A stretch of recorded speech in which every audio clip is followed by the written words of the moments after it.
Dear friends, welcome back to my YouTube channel teaching world classes. और आज आप कर रहे हैं मेरे साथ टीजीटी का प्रैक्टिस सेट, जो कि आपका 2021 का भी एग्ज़ाम है 7 और 8 में, 7 और 8 अगस्त में। तो उसके लिए हम प्रैक्टिस कर रहे हैं और मैं लेकर आई हूँ आपके लिए प्रैक्टिस सेट 1। और ऐसे ही अगर आपको ये मेरा अच्छा लगे एग्ज़ाम, ये टेस्ट जो हम सॉल्व कर रहे हैं, तो इसी के अकॉर्डिंग हम आगे भी मैं आपको कंटिन्यूसली टेस्ट सीरीज़ आपको ये है सॉल्व कराते रहूँगी, जिससे कि आपकी प्रैक्टिस हो सके और आप जल्दी से जल्दी अपने कॉन्सेप्ट्स को रिवाइज कर सकें और ये देख सकें कि आपके प्रीवियस एग्जाम्स में किस तरह के क्वेश्चन आए हुए हैं। Clear friends? चलिए टाइम वेस्ट ना करते हुए हम क्वेश्चंस को सॉल्व करते हैं, क्योंकि 125 क्वेश्चंस सॉल्व करने हैं और इसको हम 1 ही वीडियो में कवर करेंगे। जितनी जल्दी हो सकता है उतनी जल्दी हम कोशिश करेंगे। चलिए क्वेश्चन नंबर 1 करते हैं सॉल्व। हिंदी और इंग्लिश दोनों में ट्रांसलेट मैं कर दूँगी, बायलिंगुअल होगा ये मेरी जो वीडियो होगी। वेन कैश, रोकड़ होता है कैश, 10,000, स्टॉक 25,000, इन्वेस्टमेंट जिसको हम विनियोग बोलते हैं 5,000, लेनदार क्रेडिटर 22,000, बैंक अधिविकर्ष इट मीन्स बैंक ओवरड्राफ्ट 8,000। तो चालू अनुपात होगा। चालू अनुपात क्या होता है? चालू अनुपात होता है current ratio. What is current ratio? तो करंट रेशो आपका कितना होगा? कैसे होगा करंट रेशो? करंट रेशो का फॉर्मूला होता है current assets upon current liabilities. ठीक है, यहाँ पर current assets upon current liabilities का फॉर्मूला होता है। तो हम क्या करेंगे, इसको सॉल्व करके देखेंगे। आपके पास करंट एसेट्स क्या क्या हैं? Cash, stock, investment 25, 30 and 40। 40,000 की आपकी इन्वेस्टमेंट वो करंट एसेट्स हैं, तो लायबिलिटीज़ कितनी है? 20 और 22 एंड 8 30,000। तो आपका रेशो हो जाता है 4:3। It means answer number C. Clear है इतना? नेक्स्ट क्वेश्चन इज, एक मुक्त अर्थव्यवस्था में राष्ट्रीय आय वाई होती है। वाई मतलब होता है आपकी नेशनल इनकम। तो जो हमारा एक्सपेंडिचर मेथड होता है, अगर आपने 12th में स्टडी किया है मैक्रो इकोनॉमिक्स में बताया गया था कि नेशनल इनकम किस तरीके से फाइंड होती है। नेशनल इनकम के 3 मेथड्स होते हैं, value added method, income method and expenditure method.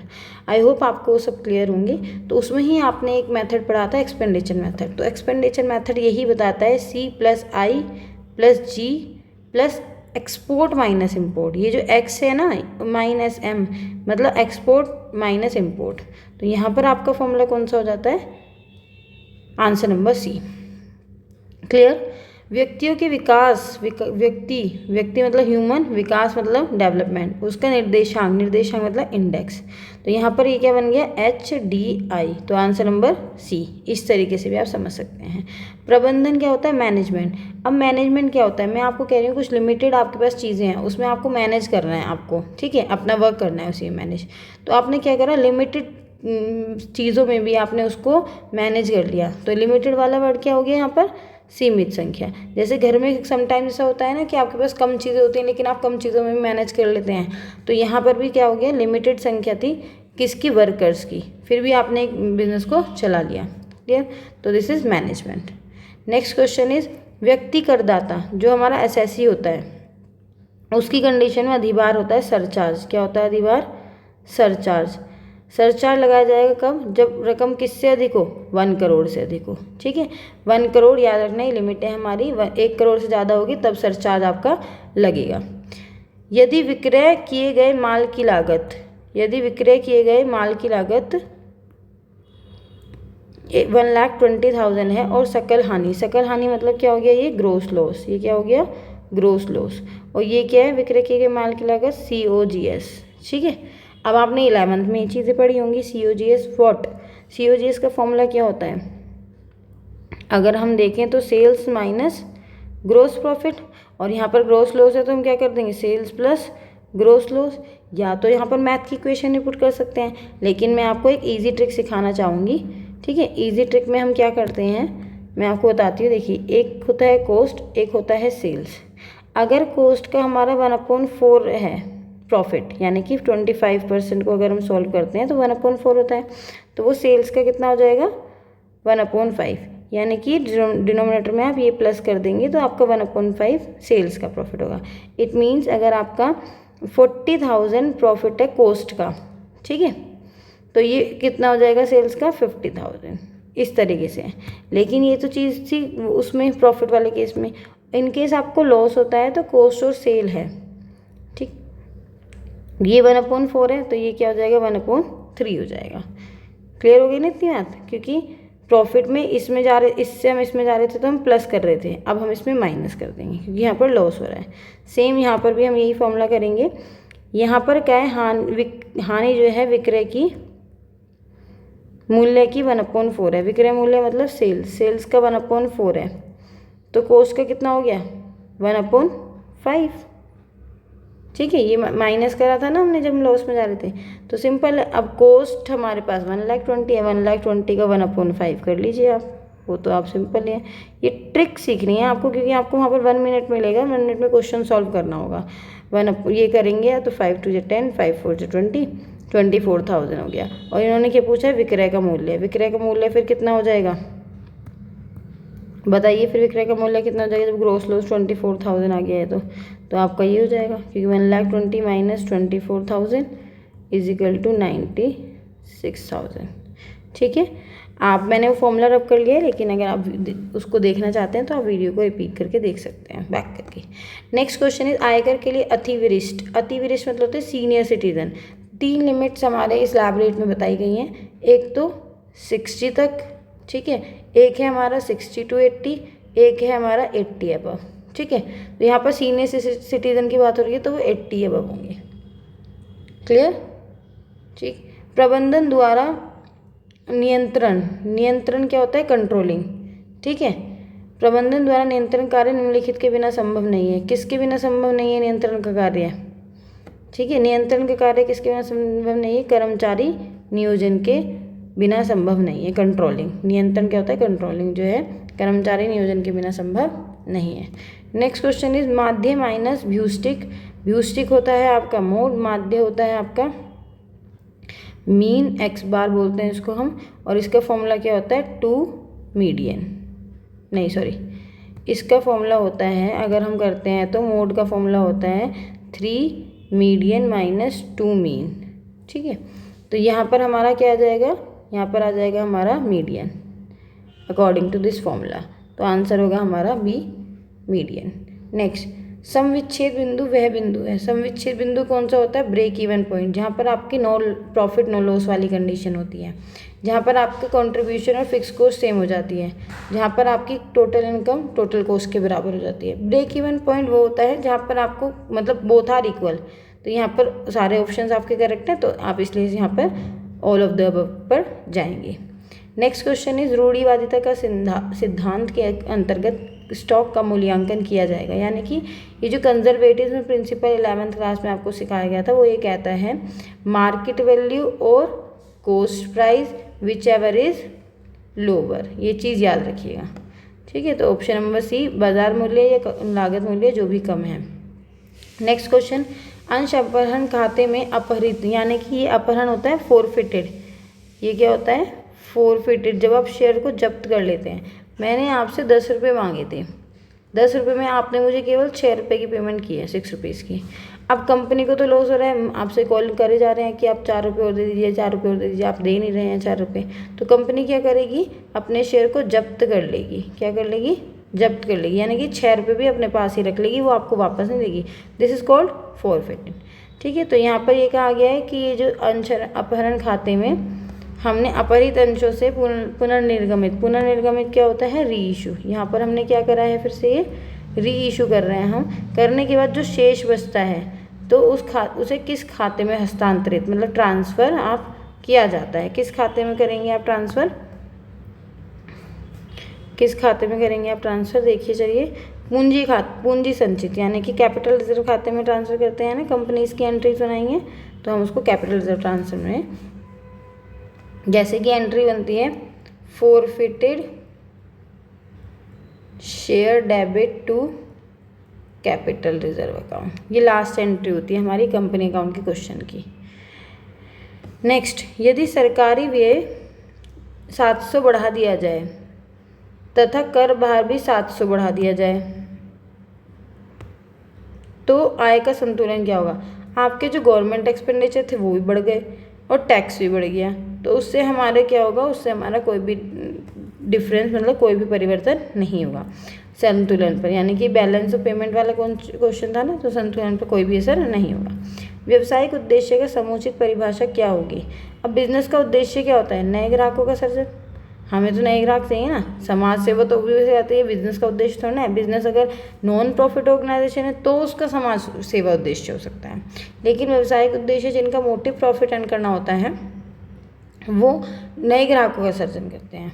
ठीक है, क्योंकि ज़्यादा से ज़्यादा ग्राहक होंगे तो ऑब्वियसली बात है अधिकतम लाभ प्राप्ति होगी, फर्म की एसेट में भी वृद्धि होगी। तो पहले आप नए ग्राहकों का सृजन करेंगे। कर्मचारियों की शिक्षा तथा गुणों के आधार पर वर्गीकरण को हम कहते हैं, ये शिक्षा, कर्मचारियों की शिक्षा और गुणों के आधार पर, उसको हम द्विमुखी कहते हैं। इसको हम बोलते हैं two way communication, two way classification. ठीक है, टू वे क्लासिफिकेशन, ये हमारा होता है टू वे क्लासिफिकेशन। क्लियर? जो शिक्षा और गुण है। एक प्रकाशक द्वारा कॉपीराइट क्या होता है? ठीक है, आप कोई भी चीज़ बना रहे हैं, ऐसे बुक वगैरह लिख रहे हैं, उस पर अपना कॉपीराइट करा लेंगे। उसके लिए किया गया खर्च क्या है आपका? बताइए। कैपिटल एक्सपेंडिचर है, क्योंकि आपकी एसेट इंक्रीज हो रही है। एक कंपनी ने प्रपत्र जारी करके 2000 अंशों के लिए आवेदन आमंत्रित किए, यानी कि 2000 की तो आपने इशू किए हैं, दिस इज इशू, लेकिन एप्लीकेशन आ गई 3000 की, तो ये क्या हो गया? ओवर सब्सक्रिप्शन हो गया। आपने एक टर्म पढ़ी होगी, एक तो होता है अंडर सब्सक्रिप्शन, जो इससे कम शेयर्स लोग खरीदते, ओवर होता है जब इससे ज़्यादा, और फुल्ली होता है जब इतने ही खरीदते 2000। अब यहाँ पर ज़्यादा वाली कंडीशन में हम 3 चीज़ें करते हैं। एक तो रिफंड कर देते हैं, एक हम प्रोराटा करते हैं, और एक हम इन दोनों को कंबाइन, कुछ अमाउंट रिफंड, कुछ अमाउंट प्रोराटा कर देते हैं। तो क्वेश्चन में देखते हैं, आवेदन पत्र प्राप्त हुए, 2400 अंशों के आवेदन पत्र पर समानुपात में अंशों का आवंटन किया गया, यानी कि इन्होंने क्या करा, 3000 में से 600 को तो रिफंड कर दिया। इन्होंने ये वाला केस किया है, थर्ड वाला, ये तो फर्स्ट केस है, ये सेकेंड केस है, थर्ड वाला, और 2400 को इन्होंने प्रोराटा पर अलॉट कर दिया। अब ये कह रहे हैं रमेश को 40 अंश आवंटित हुए थे, यानी कि अलॉट हुए थे, तो उन्होंने कितने अंशों पर एप्लीकेशन दिया होगा? जब जिसने कम मांगे, जिनको हमने दिए 2000 हैं, एप्लीकेशन ज़्यादा आ रही हैं, तो ऐसे इसने 40 मिले हैं इसको, तो इसने मांगे भी एप्लीकेशन ज़्यादा होगी। ठीक है, एप्लीकेशन मनी दी ज़्यादा पर होगी, तो इसके शेयर्स निकालने हैं एप्लीकेशन वाले। तो हम क्या करते हैं, 40 इंटू जितने आपके अप्लाइड शेयर्स हैं अपॉन में जितने अलॉटेड हैं 2000। लेकिन यहाँ पर 3000 नहीं लिखेंगे, क्योंकि 600 तो बच्चों ये हो गए थे ना, क्या हो गए थे 600 माय डियर फ्रेंड्स, ये हमारे क्या हो गए थे, रिफंड हो गए थे, तो इसलिए हम यहाँ पर केवल यही रखेंगे 24 हमें सॉरी अप्लाइड ही तो फाइंड करने हैं। तो आप क्या करेंगे, इसको कट करेंगे 2 to the 4, नहीं हो जाएगा आपका 48, है ना, इसको डिवाइड करके, तो ये आपके 48 है, उसने अप्लाइड किए थे, जो रमेश था आपका। ठीक है, यहाँ पर था ना ये रमेश, ये इसने 48 शेयर्स अप्लाइड किए थे, लेकिन इसको मिले कितने, 40 शेयर्स। यदि नीली जीन्स के मूल्य में वृद्धि के कारण टेनिस जूतों की मांग में वृद्धि हो जाती है, तो नीली जीन्स और टेनिस के जूते किस प्रकार की वस्तुएं हैं? अब नीली जीन्स अगर आप देखेंगे तो इसका टेनिस के जूतों से कोई कंपेयर नहीं कर सकते, ना ही तो ये सब्सटीट्यूट गुड्स है कि नीली जीन्स की जगह हम टेनिस के जूते पहन लेंगे, नहीं ना ही ये कॉम्प्लीमेंट्री हैं कि इन दोनों को एक साथ ही यूज़ किया जाएगा। तो यहाँ पर जो क्वेश्चन में ये भी ऑप्शन गलत है, ये भी ऑप्शन गलत है, ये कोई श्रेष्ठ वस्तु भी नहीं है, तो यहाँ पर ये क्वेश्चन में इसकी पूरी कंप्लीट इन्फॉर्मेशन गिवन नहीं है। क्या नहीं है? कंप्लीट इन्फॉर्मेशन नहीं है। तो जब आपकी कंप्लीट इन्फॉर्मेशन नहीं है तो इसमें आप जो भी आप अटेम्प्ट करेंगे उसको आपको उसके मार्क्स आपको मिल जाएंगे। क्लियर? ऐसे 2-3 क्वेश्चन, 3-4 क्वेश्चन हो ही जाते हैं जिनका ऑप्शन जो होता है गिवन ही नहीं होता। अब यहाँ पर गाइस शीघ्र अनुपात जो है करंट रेशो 1.5:1 है, दिस इज़ 1.5:1, और शीघ्र संपत्ति है 30,000 है, यानी कि करंट रेशो का फॉर्मूला होता है current assets upon current liabilities. अगर मुझे दिया है 30,000 करंट एसेट तो मुझे ये एक्स फाइंड करना है, और ये पता है मुझे 1.5/1, तो मैं इसको डिवाइड कर देंगे इसको इधर ले जाकर, तो आपको पता ही है आंसर हो जाएगा 20,000। ठीक है, तो दिस इज़ 20,000, वो आप कैलकुलेशन कर सकते हैं। स्थायी वस्तुएं कौन सी हैं? स्थायी संपत्ति जो फिक्स होती हैं, ये आपकी इन्वेंट्री है, करंट है, तो यानी कि आंसर हो गया आपका ख्याति आपका आंसर है, जो हमारी फिक्स एसेट्स है। एक्स लिमिटेड भूमि का एवं भवन 28,80,000 रुपये में खरीदे। 28,80,000। ये वो है कंसिडरेशन अदर देन कैश, आपने पढ़ा होगा कंसिडरेशन अदर देन कैश। आपके टीजीटी के एग्ज़ाम में कुछ डिफ़िकल्ट नहीं आ रहा है, सब कुछ आपके पढ़े हुए कॉन्सेप्ट्स हैं, बस आप थोड़ा सा कॉन्सेप्ट रिवाइज कीजिए, इजी हो जाएगा। 100 रुपये के मूल्य में ऋणपत्र 4% की छूट दी थी, तो यानी कि 100 माइनस 4 कितना हो गया, 96 का आपने इशू किया होगा। इसको आप 96 से डिवाइड कर दीजिए तो आपका आंसर 30,000 आ जाएगा। 30,000 शेयर डिबेंचर्स आपने इशू किए होंगे।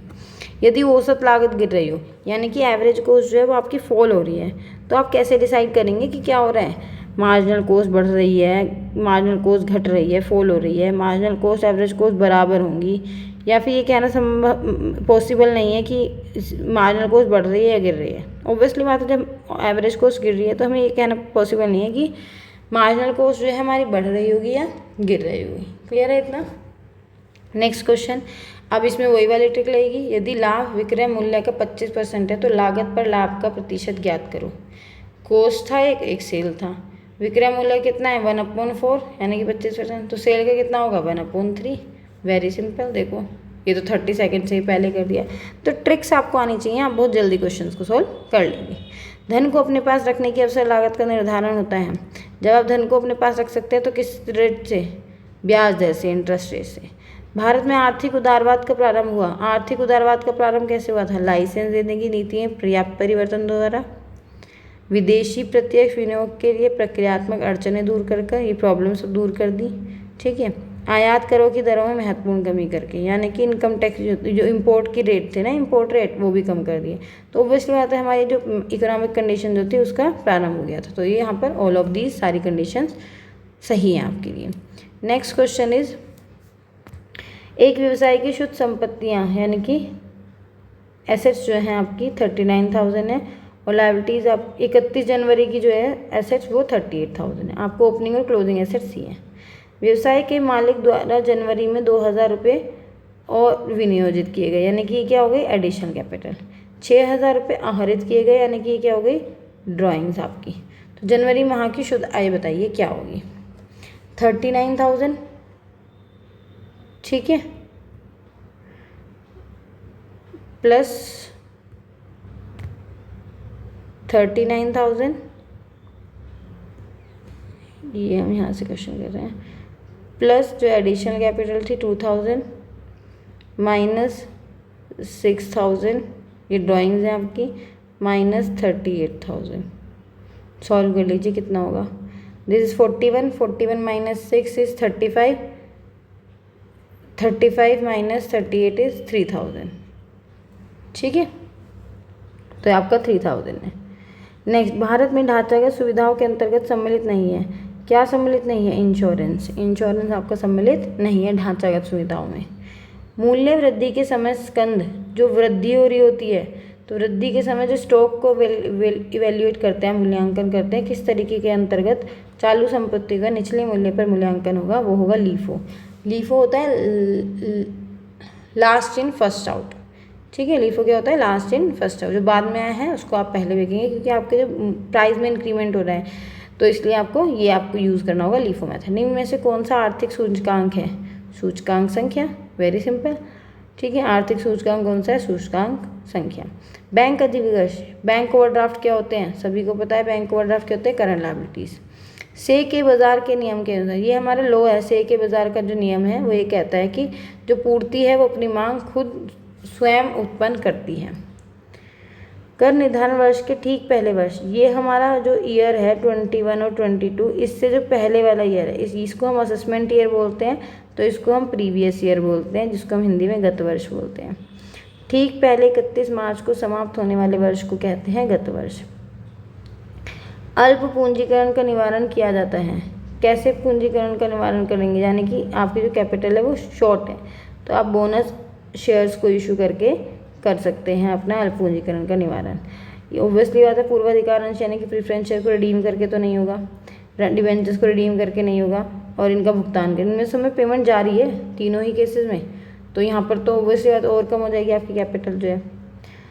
निम्न में से कौन सा समीकरण सही है? समीकरण सही मतलब आपका जो COGS का समीकरण होता है, opening stock plus purchase plus direct expense minus closing stock, ये होता है। अब यहाँ पर opening stock plus closing stock, तो ये तो गलत है। Opening stock plus purchase minus closing stock और विक्रय, ये सही है। एक और देख लेते हैं, ओपनिंग स्टॉक प्लस परचेज, नहीं अंतिम स्टॉक मतलब क्लोजिंग स्टॉक प्लस परचेज, ये गलत है।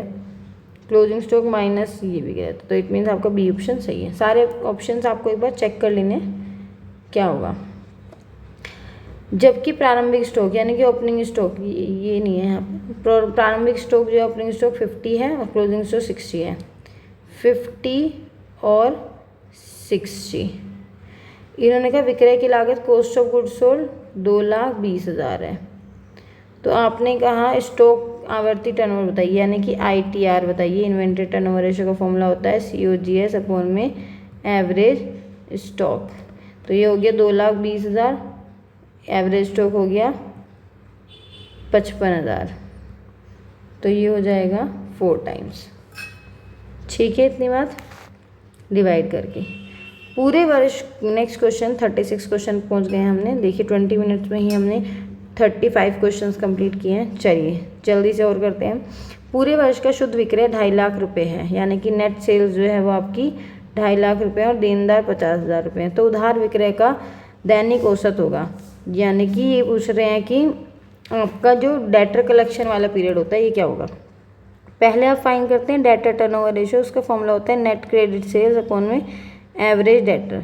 तो अगर मैं कहूँ वो क्या होगा 2,50,000 डिवाइड बाई 50,000, तो आपका क्या हो जाएगा 5 टाइम्स आ जाएगा डेटर। अब आप उसको टाइम पीरियड में निकालेंगे, तो टाइम पीरियड में इस तरीके से निकालते हैं 360 डिवाइड बाई 5, तो इसको सोल्व करेंगे तो 72 आ जाएगा, यानी कि 72। फॉर्मूला होता है डेटर कलेक्शन पीरियड का 360 जो डेज हैं, डेज में फाइंड कर रहे हैं तो अपॉन में डेटर टर्नओवर रेशियो। ठीक, आय के अंतर्गत निम्नलिखित प्राप्तियों को सम्मिलित किया जाता है। कौन से रिसिप्ट सम्मिलित करते हैं हम इसमें, वैधानिक और अवैधानिक दोनों ही आपके रिसिप्ट रिकॉर्ड की जाती हैं इनकम के अंदर।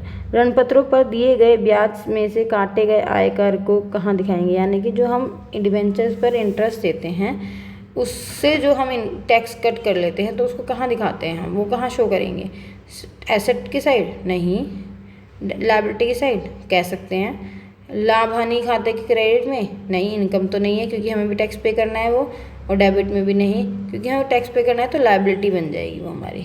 क्लियर है आपको मेरी बात। तो ये हमारी क्या बन गई, लायबिलिटी बन गई हमारी। नेक्स्ट क्वेश्चन इज व्यवसाय की संपत्ति इतनी है, दायित्व इतने हैं, यानी कि लायबिलिटी एसेट्स इतनी है, लायबिलिटी इतनी है, तो पूंजी क्या होगी। फॉर्मूला आपको पता ही है, assets is equal to capital plus liabilities. तो हम क्या कर देंगे, एसेट माइनस लायबिलिटीज कर देंगे, कैपिटल आ जाएंगी। ठीक है, तो यहाँ पर आप माइनस कर सकते हैं 4120, this is 5, this is 9, this is 1, this is 17। तो आपका आंसर नंबर बी हो जाएगा 17195।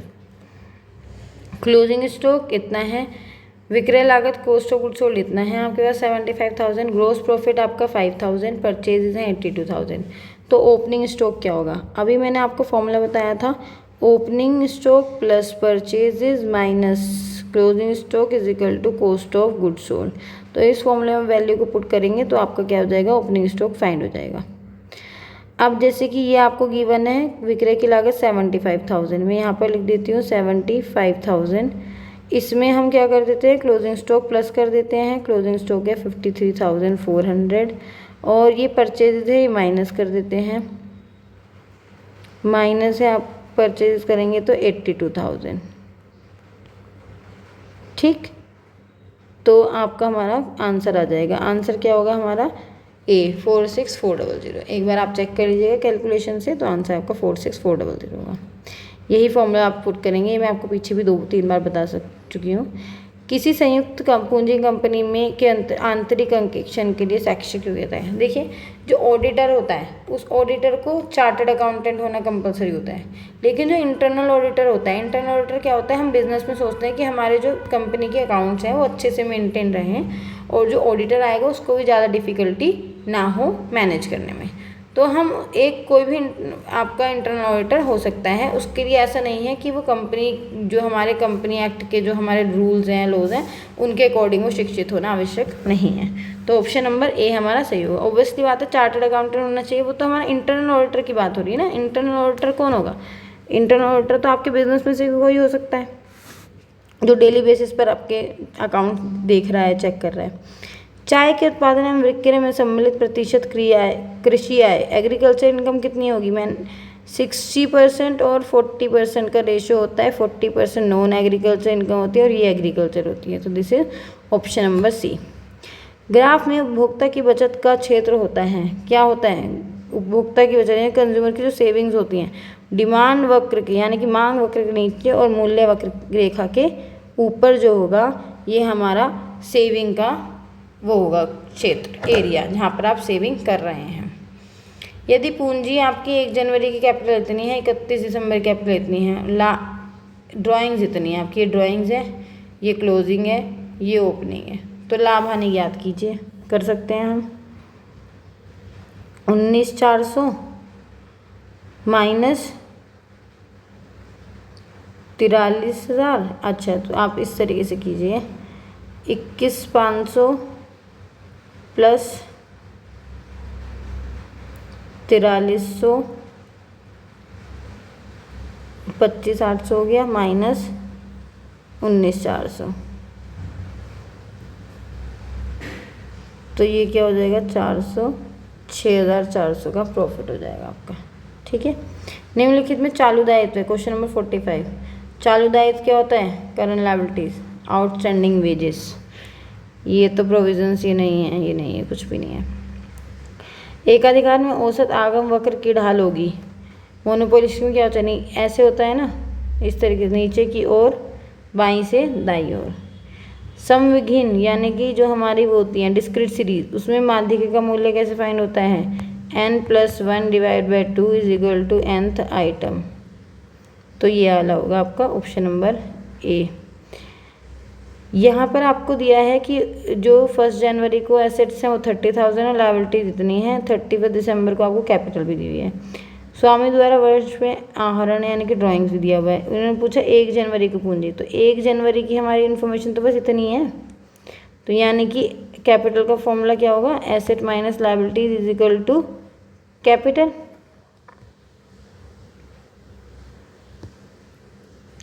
Asset minus liabilities is equal to capital हो सकता है। तो यहाँ पर आप कर देंगे 30 माइनस 13 तो 17,000। नेक्स्ट क्वेश्चन है निम्न स्थितियों में कोष प्रवाह हुआ माना जाएगा। कोष प्रवाह मतलब कैश का जो फ्लो हुआ है, रोज जो हुआ है, ठीक है, जो आप कैश का ये कोष का प्रवाह यानी कि जो यूज़ हुआ है। तो यहाँ पर लेनदारों को रोकड़ का भुगतान किया, देनदारों से रोकड़ प्राप्त हुआ, नगद मशीन खरीदी गई। तो यहाँ पर आएगा जो आपने नगद मशीन खरीदी गई, इससे आपका कोष का प्रवाह हुआ है। कीन्स के अनुसार विनियोग का अर्थ क्या होता है? कीन्स के अनुसार विनियोग इन्वेस्टमेंट क्या होती है? वर्तमान कारखानों को खरीदना, वो तो पहले से कारखाने बने हुए हैं, उसमें तो कोई पर्टिकुलर इन्वेस्टमेंट नहीं है, वो भी तो किसी ने इन्वेस्ट कर रखा है।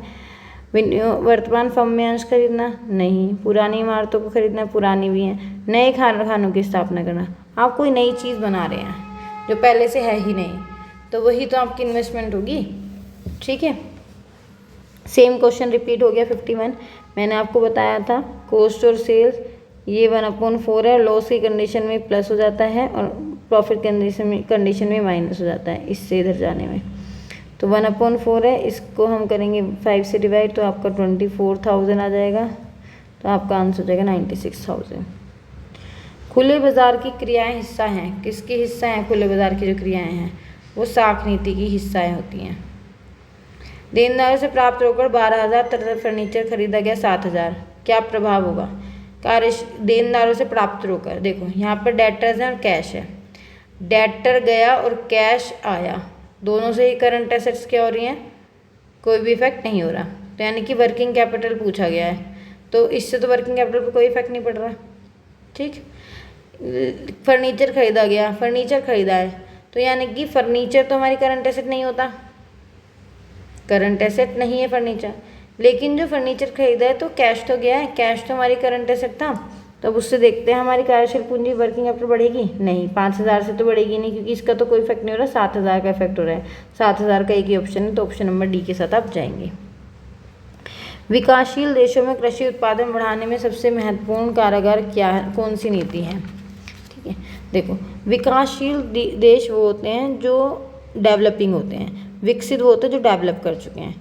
तो अभी जो डेवलपिंग जो कंट्रीज़ हैं, जैसे कि हमारी कंट्री है डेवलपिंग है, वो चाह रही हैं कि डेवलप हो जाए, तो वो क्या कर रहे हैं, वो सब कुछ करते हैं, भूमि सुधार भी करते हैं, नई मशीन्स को भी लाते हैं, आयात का प्रतिस्थापन करते हैं। तो यहाँ पर तीनों ऑप्शन ही हमारे सही हैं, लेकिन इसमें से क्या गया, उपयुक्त में से कोई नहीं।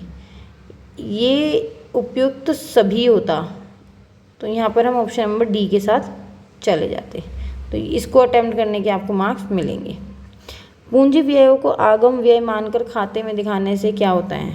कैपिटल एक्सपेंडिचर को आपने रिवेन्यू एक्सपेंडिचर शो कर दिया, तो उसको दिखाने से क्या होगा, सीक्रेट रिजर्व आपके क्रिएट होंगे, कोई भी आपके रिवेन्यू रिजर्व नहीं, कैपिटल रिजर्व नहीं, उपयुक्त में से कोई नहीं, ये होगा आपका सीक्रेट रिजर्व।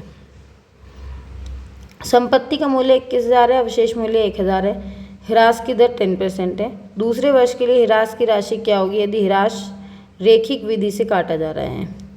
आपको फॉर्मूला पता है, एसेट माइनस स्क्रैप वैल्यू आपका हो गया 20,000, इसका 10% आप अप्लाई कर देंगे तो 2,000 आपकी ऐसे हो जाएगा डेप्रिसिएशन। व्यवसाय के स्वामी द्वारा विनियोग का अर्थ, ये ओनर है, ओनर ने क्या करा, बिजनेस में कैपिटल इन्वेस्ट किया, तो कैपिटल से क्या होता है, कैश भी बढ़ता है, क्योंकि कैश लगा रहा है, आपने एंट्री बनाई होगी ना, cash account debit to capital account, इस तरीके से कैश ही बढ़ रहा है और कैपिटल बढ़ रही है, यानी कि पूंजी बढ़ रही है और संपत्ति बढ़ रही है, तो ऑप्शन नंबर डी। कोष प्रवाह विवरण में कोष का अर्थ है, कोष प्रवाह विवरण में कोष का अर्थ क्या होता है, कोष का अर्थ होता है कार्यशील पूंजी, जो हमारी वर्किंग कैपिटल होती है। पीछे भी आपने क्वेश्चन किया था जब इस चीज़ में हम कोष को देख रहे थे, तो कोष क्या होता है, कार्यशील पूंजी।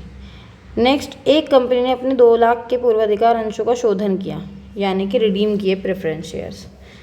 इस हेतु उसने जो इक्विटी शेयर्स थे वो इशू कर दिए, उसने लगा इक्विटी शेयर से पैसे आएंगे तो मैं उससे रिडीम कर देता हूँ क्या, प्रेफरेंस शेयर्स को। 1 लाख के उसने बोनस शेयर्स भी इशू कर दिए, बोनस शेयर्स तो उनको क्या होंगे, जो आपके एग्जिस्टिंग शेयर होल्डर थे। इससे कोष प्रवाह पर क्या प्रभाव पड़ेगा, कोष प्रवाह जो है, यानी कि आपने जो 2 लाख रुपए गए, लेकिन आए तो आपके पास 1,50,000 रुपये ही थे, ये तो माइनस की ज़्यादा है प्लस की कम है, तो 50,000 रुपये तो आपने अपने पास से दिए होंगे, तो वर्किंग कैपिटल में 50,000 रुपये कमी हो गई होगी। अंश अपहरण जब्त खाते को चिट्ठे के दायित्व पक्ष में दिखाते हैं, यानी कि ये जो अंश अपहरण है, शेयर फोरफिटेड है, तो उसको दायित्व पक्ष में कहाँ दिखाते हैं, उसको हम जो कैपिटल होती है उसमें ही जोड़कर दिखा देते हैं। जब हम बैलेंस शीट बनाते हैं तो बैलेंस शीट में आपने एक देखा होगा authorise capital, issued capital, subscribe capital, फिर इसमें कोल्ड अप कैपिटल होता है और नॉट कोल्ड अप होता है, जिन्होंने पैसे नहीं दिए हैं, तो उसमें हम इसको दिखा देते हैं। वर्ष के प्रारंभ में पूंजी इतनी है, ड्राइंग्स इतनी है, एडिशन इतने हैं, क्लोजिंग कैपिटल क्या होगी यदि लाभ हानि नहीं हुई है, प्रॉफिट और लॉस तो कुछ नहीं है। चलिए बता देते हैं, opening capital plus additional capital minus drawings, opening plus additional capital minus drawing, 10,500 plus 3,500 कितने हो गए, 14,000, 14,000 माइनस 66,500, 7,500, ऑप्शन नंबर ए। समुच्चय बिंदु विक्रय मूल्य रुपए में प्राप्त करने के लिए स्थिर लागत को विभाजित किया जाता है। ब्रेक इवन पॉइंट फाइंड करने के लिए हम उसको किस रेशो में बांटते हैं, उसको बांटते हैं प्रॉफिट वॉल्यूम रेशो में। आपने देखा होगा हम क्या करते हैं, fix cost divide by PV ratio, ये आपका एक फॉर्मूला होता है। प्रसिद्ध पुस्तक सामान्य एवं औद्योगिक प्रबंध किसके द्वारा लिखी गई है? देखिए, जो बुक्स के राइटर हैं या डेफिनेशन किसने लिखी है, या ये कहाँ इस्टेब्लिश हुए थे, प्लेसेस जो होते हैं, जैसे कि आपसे पूछा जाए कि आईसीआई का हमारा मेन ऑफिस है, हेड ऑफिस कहाँ पर है, या फिर आपका सिडबी का मेन ऑफिस कहाँ पर है, ठीक है, आईडीबीआई का मेन ऑफिस कहाँ पर है, तो ये सब चीज़ें पूछी जाती है। तो फैक्ट बेसिस है ये, तो आपको लर्न होने चाहिए। इसमें कॉन्सेप्ट तो कुछ है नहीं। अगर आपने ज़रा एक थोड़ा सा आप कन्फ्यूज़ हो गए, पजल हो गए कि कौन सा ये भी हो सकता है, ये भी हो सकता है, तो उसमें आपके मार्क्स जा सकते हैं। तो आपको कोशिश करनी है कि आप पजल ना हो, और ये जो भी हमारे क्वेश्चंस हैं फैक्ट बेसिस, उनको आप लर्न करके जाएं। जो हमारी पुस्तक है सामान्य औद्योगिक प्रबंधन, ये हेनरी फ्योल ने लिखी है। हेनरी फ्योल और टेलर आपको पता है बिजनेस में इन्होंने अपने कुछ प्रिंसिपल्स दिए हैं, ये वो हैं। कृषि भूमि के विक्रय से प्राप्त रकम को निम्नलिखित आय की कृषि श्रेणी में रखा जाता है। अब कृषि भूमि, इसके दो कॉन्सेप्ट हो सकते हैं। देखो कैसे हो सकता है ये अगर आपके रूरल एरिया में है, ठीक है, तो आपने सेल कर दी तो एक इसमें आ सकती है एग्रीकल्चर इनकम में। और अगर आपकी ये उसमें है, किसमें, अर्बन एरिया में है, तो आपकी क्या हो सकती है, ये कैपिटल में आ सकती है। तो यहाँ पर ऑप्शन दो भी तो हो सकते हैं, लेकिन इन दोनों में तो ऐसे क्वेश्चन में कुछ स्पेसिफाई भी नहीं किया गया कि कहाँ पर है। लेकिन अगर आप स्पेसिफिकेशन नहीं मानते, इसे कैपिटल के साथ जा सकते हैं कि कैपिटल इनकम हो सकती है हमारी, क्योंकि हमने लैंड को सेल किया है। अब क्वेश्चन में स्पेसिफाई नहीं है, तो जो हमारा UPSSSB का, उसके अकॉर्डिंग इन्होंने तो ऑप्शन को F दिया है कि मतलब DE दिया है कि हमारा ऑप्शन ही गिवन नहीं है इसमें। यहाँ पर इनकम्प्लीट क्वेश्चन है, लिखा होना चाहिए था ये रूरल एरिया की है, ग्रामीण की है या शहरी क्षेत्र की है, तो उसके अकॉर्डिंग हम उसके साथ जा सकते थे, अदरवाइज इसके भी आपको मार्क्स मिल जाएंगे। नेक्स्ट क्वेश्चन कहता है यदि विनियोग मांग वक्र ऊर्ध्वाधर है तो वह यह प्रदर्शित करता है, क्या प्रदर्शित करता है, ये कहता है कि मौद्रिक एवं राजकोषीय नीतियाँ प्रभावी होंगी, नहीं। दोनों ही प्रभावी होंगी, नहीं। मौद्रिक नीति प्रभावी होगी परंतु राजकोषीय नीति अप्रभावी होगी, ये भी नहीं है। इसमें ये ऑप्शन डी सही है, मौद्रिक नीति अप्रभावी है और राजकोषीय नीति प्रभावी है, ठीक है। राजकोषीय नीति प्रभावी होगी और मौद्रिक नीति अप्रभावी होगी। वर्ष के मध्य में दिए गए लाभांश को प्रदर्शित करते हैं, कहाँ पर प्रदर्शित करेंगे, जो आपने ड्यूरिंग द ईयर दिया है उसको आप लाभानी खाते में नहीं दिखाएंगे, लायबिलिटी से, उसको आप दिखाएंगे profit and loss adjustment account में। जब भी समग्र गति, दूरी तथा समय में संबंधित हैं तो उनका श्रेष्ठ औसत क्या होता है। समग्र गति, दूरी एवं समय में संबंधित हैं तो उनका श्रेष्ठ होगा हरात्मक माध्य, यानी कि हार्मोनिक मीन सबसे ज़्यादा मैक्सिमाइज होगा उनका।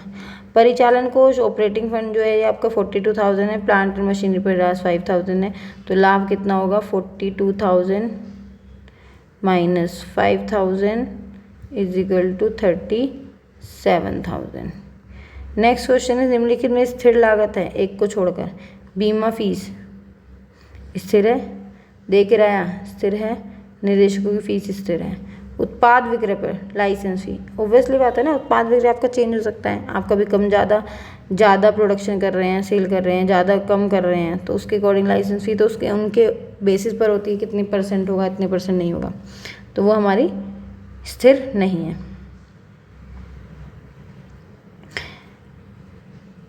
यदि स्थायी दीर्घकालिक दायित्व, ये जो दायित्व 5 लाख है, स्थायी संपत्ति 12 लाख है और आपका 8.5 लाख रुपए जो है ये कैपिटल है, करंट लायबिलिटीज 2.5 लाख रुपए हैं, चालू संपत्ति करंट एसेट्स 4 लाख है, तो शोधन क्षमता अनुपात क्या होगा।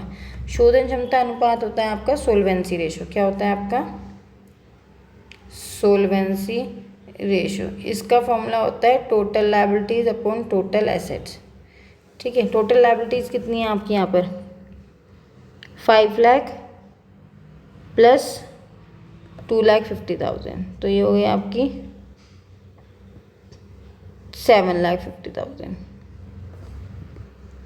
और आपके जो एसेट्स हैं वो स्थायी, करंट और फिक्स, मतलब चालू है आपकी 4 लाख और फिक्स है आपकी 12 लाख, तो ये 16 लाख हो गई। अगर आप देखते हैं तो यहाँ पर 75:160 का रेशो बन रहा है, 5 से कट कर देते हैं,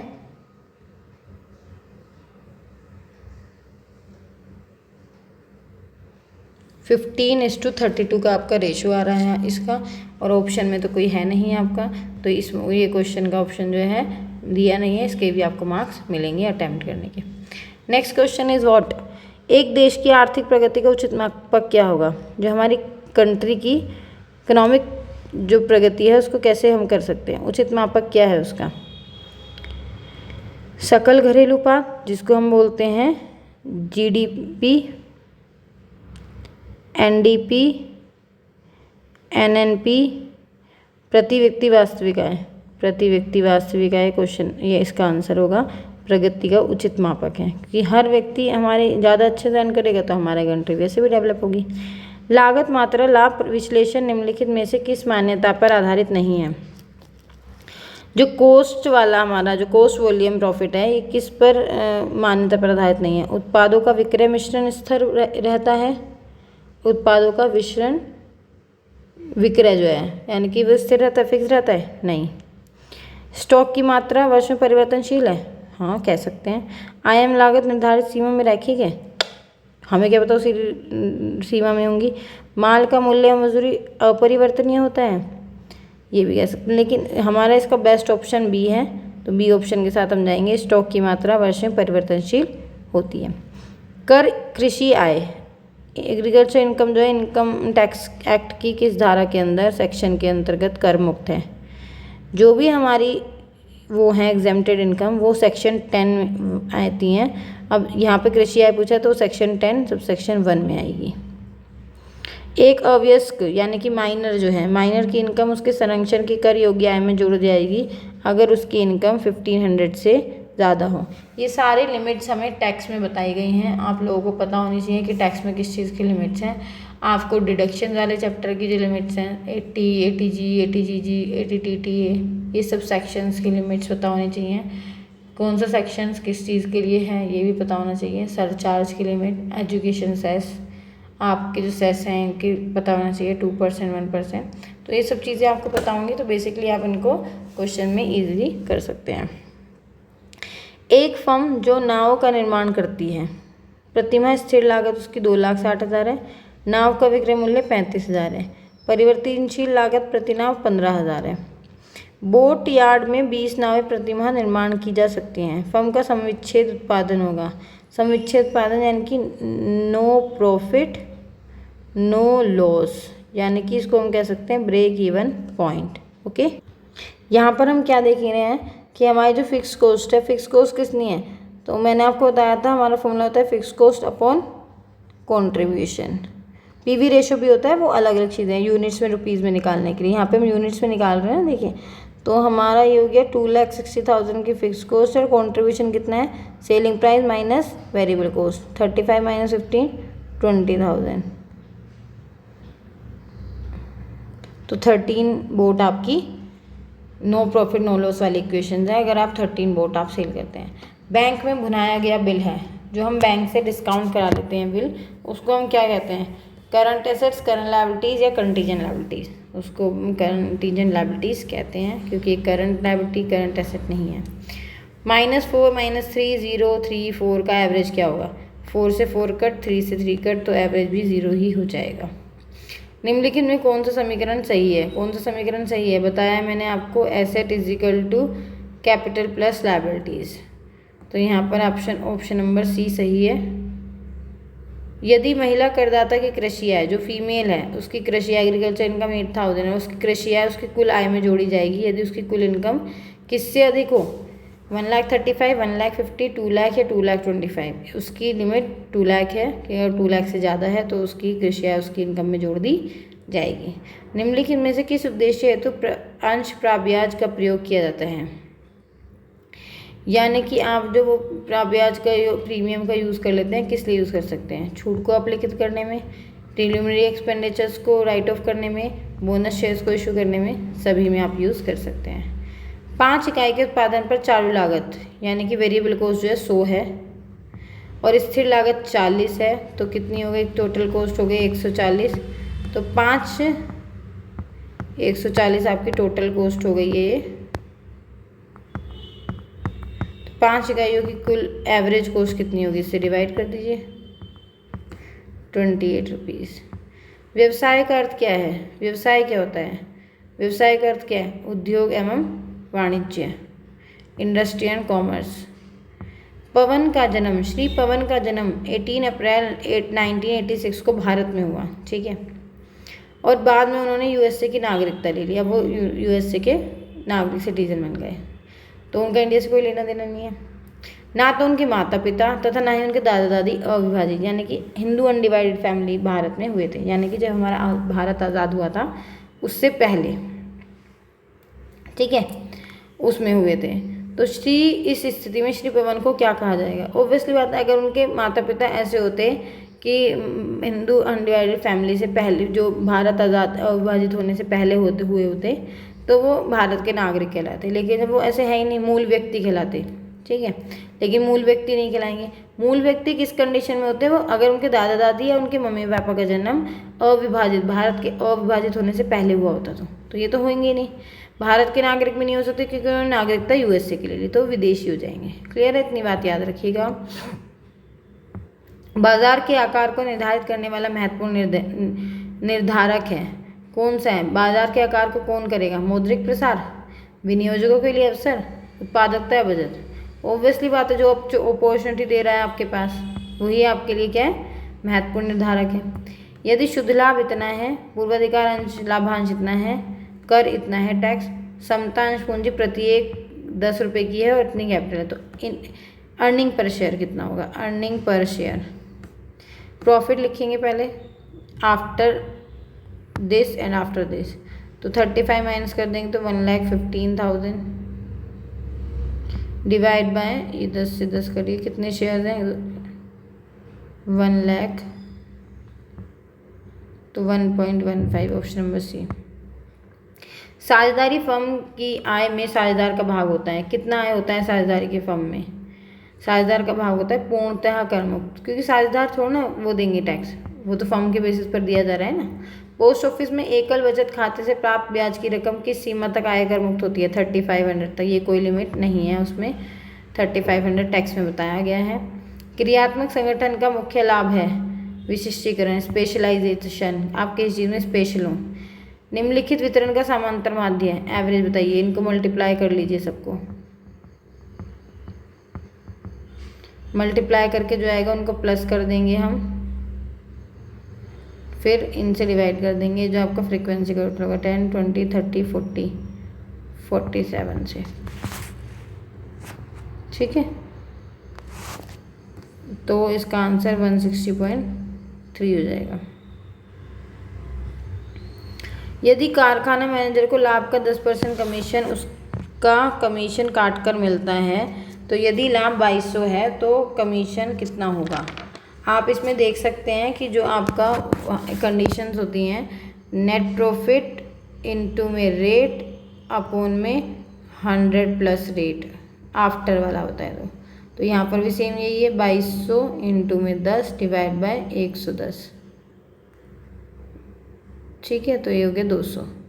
एक एकाधिकारी निर्धारित कर सकता है, एक एकाधिकारी क्या निर्धारित कर सकता है? या तो मूल्य कर सकता है या उत्पादन, एक पर्टिकुलर चीज़ नहीं करेगा वो, या तो मूल्य या उत्पादन, तो सी ऑप्शन के साथ जाएंगे। एक वर्ष में देश के अंदर उत्पादित कुल वस्तुएं एवं सेवाओं में यदि ह्रास घटा दें तो हमें प्राप्त होगा। देखिए, जब माइनस होता है ह्रास तो सकल तो आता ही नहीं है, शुद्ध आता है। शुद्ध अब राष्ट्रीय या घरेलू है, तो यहाँ पे कह रहा है देश के अंदर, तो ऑब्वियसली बात है घरेलू होगा, ये घरेलू उत्पाद के साथ जाएंगे। बाजार में विक्रेता पर कर का भार सबसे अधिक पड़ेगा। बाजार में सेलर पर टैक्स का भार जो है सबसे ज़्यादा पड़ेगा जब वस्तुओं की क्या हो?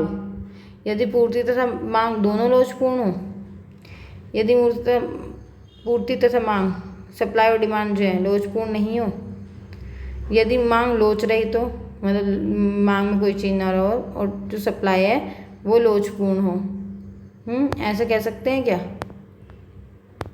कह सकते हैं। यदि मांग लोचपूर्ण है और पूर्ति लोच रहित है, नहीं ऐसा नहीं होना चाहिए, ये होना चाहिए ऑप्शन सी। डिमांड जो है लोच रहित होनी चाहिए और ये लोचपूर्ण होनी चाहिए, यानी कि इसमें कोई चेंज नहीं होना चाहिए, इसमें थोड़ा चेंज होना चाहिए। निम्नलिखित में से कौन सा निष्कर्ष उद्योग है? उद्योग का मतलब पता है क्या होता है? उद्योग का मतलब ये होता है कि आपकी जो आप निर्माण कर रहे हैं वो आपके जो है नेचुरल रिसोर्सेज से हो रहे हो, नेचुरल रिसोर्सेज उत्पन्न हो रहे हो, यानी कि आपका पशु उत्पादन, शिकार, पौधे लगाना, लोहा या स्टील, ये तो कंपनी में बन रहा होगा किसी उसमें, ठीक है। शिकार आप खुद कर रहे हैं, पशु उत्पादन भी नहीं होगा। पौधे लगाना तो पौधे तो आप लगा रहे हैं, यानी कि इसमें क्या होता है जैसे कि आपके धरती में से कुछ चीज़ें निकल रही हैं, तो निष्कर्षण उद्योग वो होता है जो आप धरती में से मतलब नेचर में से कुछ चीज़ें वो कर रहे होते हैं। तो यहाँ पे पौधे लगाने के साथ आप जा सकते हैं, लेकिन चलिए ठीक है, पौधे लगाने के साथ आप जा सकते हैं। नेक्स्ट क्वेश्चन इज निम्नलिखित में से कौन राष्ट्रीय ऋण नहीं है? राष्ट्रीय ऋण नहीं है राष्ट्रीय बचत पत्र। प्रारंभिक स्टॉक कितना है, क्रय इतना है, कॉस्ट ऑफ गुड्स सोल्ड आपका इतना है और सेल्स आपका इतना है। लाभ हानि बताइए। फॉर्मूला होता है सेल्स माइनस COGS। तो बता दीजिए 57 माइनस 52 5000। काल श्रेणी प्रदर्शित करती है निष्पक्ष दिशा, अल्पविधि उच्चवाचन, दिशा, मौसम, चक्रीय अनियमित परिवर्तन। मांग की आयलोच सस्ती वस्तुओं के संबंध में होती है। सस्ती वस्तुओं के संबंध में कैसी होगी मांग लोच? ऋणात्मक यानी कि नेगेटिव होगी। एक्स न्यूट्रिएंट 10 रुपये मूल्य के पूर्ण याचित 30 अंशों का अपहरण जब्त किया, जिन पर आवंटन पर 3 प्रतिअंश और याचना पर 4 प्रतिअंश दिए थे। यानी कि उन्होंने कितने रुपए दिए थे? उन्होंने दिए थे 7 रुपये। 30 रुपये पर 7 रुपये आ गए थे हमारे, यानी कि 210 रुपये आ चुके हैं हमारे।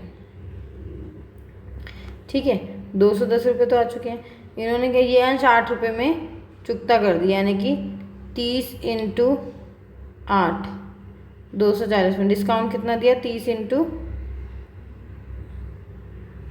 2 60 रुपये का डिस्काउंट दे दिया आपने। ठीक है, तो ये कह रहे हैं कि पूंजी संचय खाते में हस्तांतरित किए जाएंगे। अच्छा, अंश दिए थे मतलब 4 और 3 रुपये की जो अमाउंट थी वो भी दी नहीं थी, 7 रुपये की नहीं दी थी, यानी कि 3 रुपये दिए थे इन्होंने। 30 × 30 90 रुपये आए थे हमारे पास। दे मतलब अभी ड्यू थे, 90 आए थे और 60 का डिस्काउंट है, तो आपका 30 रुपये की क्या हो गई? कैपिटल रिजर्व में ट्रांसफ़र हो गए।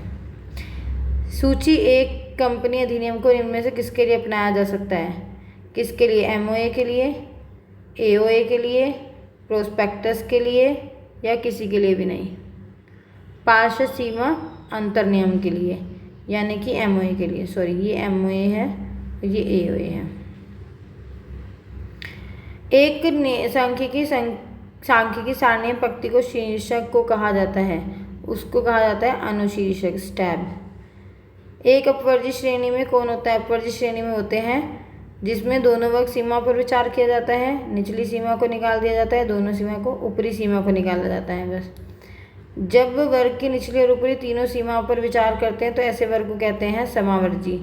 दोनों पर जब विचार किया जाता है, निचली और ऊपरी तीनों सीमाओं पर विचार किया जाता है तो उसको समावर्जी कहते हैं।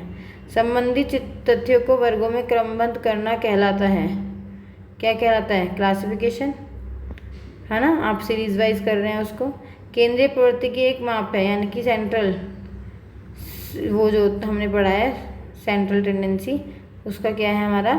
बहुलक मोड। मीन मीडियन मोड ही तो थे उसके, तो बहुलक। रेडीमेड वस्त्रों के औसत आकार की जानकारी के लिए केंद्रीय प्रवृत्ति कौन सी माप उपयुक्त रहेगी?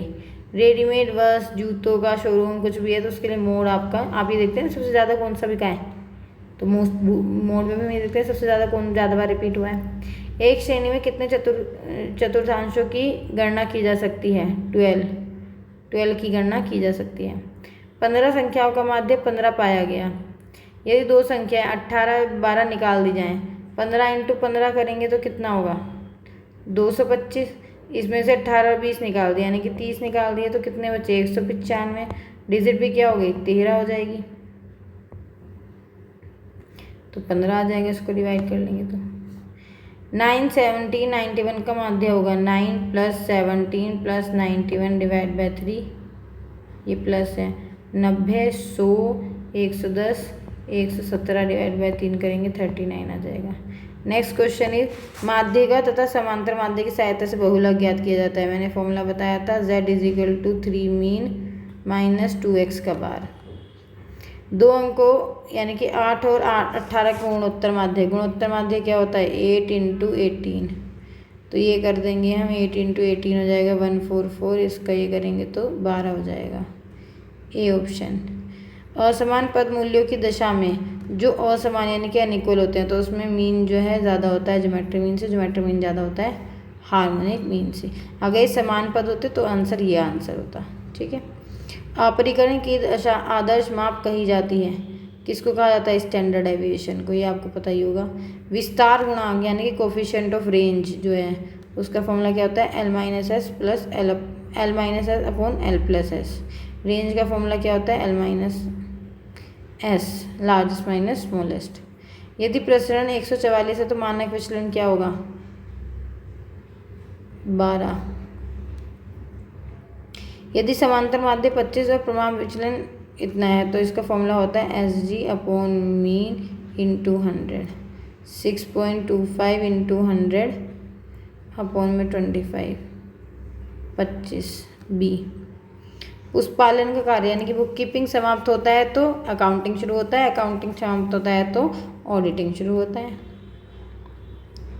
निम्नलिखित में से कौन सी चल संपत्ति नहीं है? चल संपत्ति यानी कि करंट, ऑब्वियसली आता है परचेज नहीं है, ये सब तो करंट एसेट है। नेक्स्ट क्वेश्चन, अब हम जल्दी से ख़त्म करने वाले हैं और हमने 60 मिनट्स में 125 क्वेश्चन सोल्व किए हैं, देख लीजिएगा आप। छल कपट में निम्नलिखित सम्मिलित हैं? धन का गबन, माल का गबन, हिसाब किताब में गड़बड़ी, फिर सभी हिसाब किताब में गड़बड़ी। छल कपट तो ये हो रहा है ना। चालू अंकेक्षण में अंकेक्षण का स्टाफ वर्ष भर लेखों की जांच में व्यस्त रहता है। यह परिभाषा दी है, किसने दी है? ये स्पाइसर एवं पैंगलर। मैंने आपको पहले ही कहा है जो डेफिनेशन है आपको लर्न करनी होंगी। 5 इकाइयों के उत्पादन पर चालू लागत 100 है, ये भी क्वेश्चन किया था, और स्थिर लागत 40 है, तो आपकी एवरेज बताइए कितनी होगी? तो ये आपकी 28 होगी। व्यवसाय का अर्थ है उद्योग एवं वाणिज्य। रिपीट हो रहे हैं क्वेश्चन। पवन का जन्म हुआ था इतना यूएसए की नागरिकता ले ली, ना ही उनके माता पिता ना ही उनके दादा दादी अविभाज्य में हुए थे, तो वो विदेशी कहलाएंगे। बाजार के मौद्रिक का निर्धारण आकार को निर्धारित करने वाला महत्वपूर्ण निर्धारक है, मैंने आपको बताया था, अवसर से बताया था, विनियोजकों के लिए अवसर। यदि शुद्ध लाभ इतना है, इतना ही, ये भी क्वेश्चन अभी रिपीट किया था, तो 1.15। पीछे सारे क्वेश्चन किए थे और हमने 1 आवर से पहले ही वीडियो कंप्लीट कर लिए। आई होप आपको ये सारे क्वेश्चन समझ में आए होंगे, आप देख सकते हैं। अगर कोई भी आपको डाउट है, किसी भी क्वेश्चन में आपको क्वेरी लग रही है, आप मुझे कमेंट बॉक्स में मैसेज कर सकते हैं। ऐसे ही मेरे साथ जुड़े रहिएगा, और अगर आपको ये प्रैक्टिस सेट समझ में आया है और 55 मिनट्स में आपको लगे कि आपने टाइम यूज़ किया है, तो आप मुझे कमेंट बॉक्स में मैसेज कर सकते हैं। मैं आपको डेली क्या, मैं आपको भी 10 डेज़ भी नहीं बचे हैं हमारे पास, तो मैं आपको जल्दी से जल्दी सॉल्व करके दूंगी सारे एग्जाम्स की, ये जितने भी प्रैक्टिस सेट हैं 10 to 15। और अगर आप 1 आवर ये सॉल्व कर रहे हैं, वीडियो देखकर सॉल्व कर पा रहे हैं, अपने डाउट्स क्लियर कर पा रहे हैं, तो आई होप आप अपना टाइम यूज़ कर पा रहे हैं। This is your quality time. तो अच्छे से मेरी वीडियोज़ देखते रहिए, और आपको अगर वीडियो पसंद आ रही हो तो आप मुझे कमेंट बॉक्स में बता सकते हैं, और मैं आगे ही जल्दी आपकी नेक्स्ट वीडियो अपलोड करूँगी पेपर की। तो चलिए, bye bye, take care, wish you very very all the best. अच्छे से अपने एग्जाम्स की प्रिपरेशन कीजिए, हमारे साथ जुड़े रहिए। Have a nice day, bye bye, take care.